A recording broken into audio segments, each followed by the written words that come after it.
Okay, so in this video, we're going to discuss how to apply a payment or a refund to a job. So I'm not actually going to do a transaction, but I'm just going to show you how it's done. So we're going to use the refund table as an example. Now the process is almost the same for a refund as it is for a purchase. If you're running a credit card from collections or something like that, that's a purchase. If you're refunding to the customer, obviously that's a refund.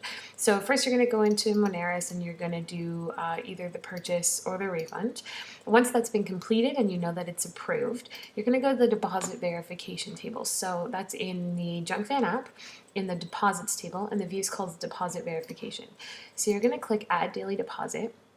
And what you need to know before you start is you need to know the job ID and the job office, because those things are both important in your deposit.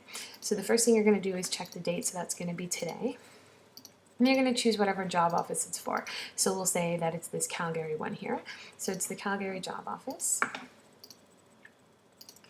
Okay, and then you're going to look and you can see that it's a Visa credit card number. So you're going to, under refund Visa, you're going to put the amount that you're refunding. So it's $2.80, for example. Now, if it was a purchase, it would go here in this field, but because it's a refund, it goes here. Now, you'll notice that there's no negative sign in front of it because it's in. This is already going to count it as a refund because it's a refund field. It will count it as a negative amount. This will count as a purchase amount. So that's actually all you need to do for this part. Now what this is doing is putting the refund into the system. Now once you save this, you need to actually apply that refund to the specific job that it's for. So we do that. So once it saves, it's going to take you back to the screen. You're going to scroll down to the bottom and you're going to click the payment deposit. Now this is taking that $2.80 refund and applying it to the actual job that it's for.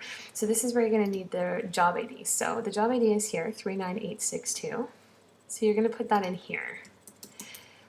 Now, the important thing to remember here is this is for JunkFan jobs. Now, if you're doing a refund for or a purchase for a bin job, the job ID has to go here because otherwise it's going to apply it to the wrong job.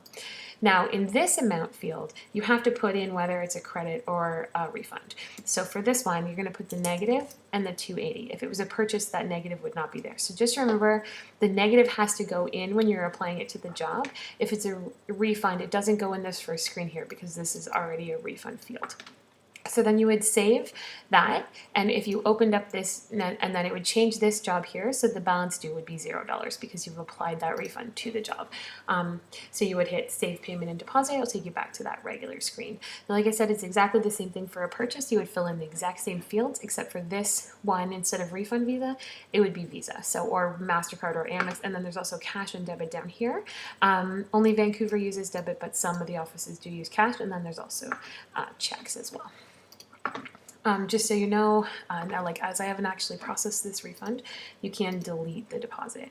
Now you never want to do that unless it's actually a mistake. If you just get the wrong amount, you can go in and actually just change the amount.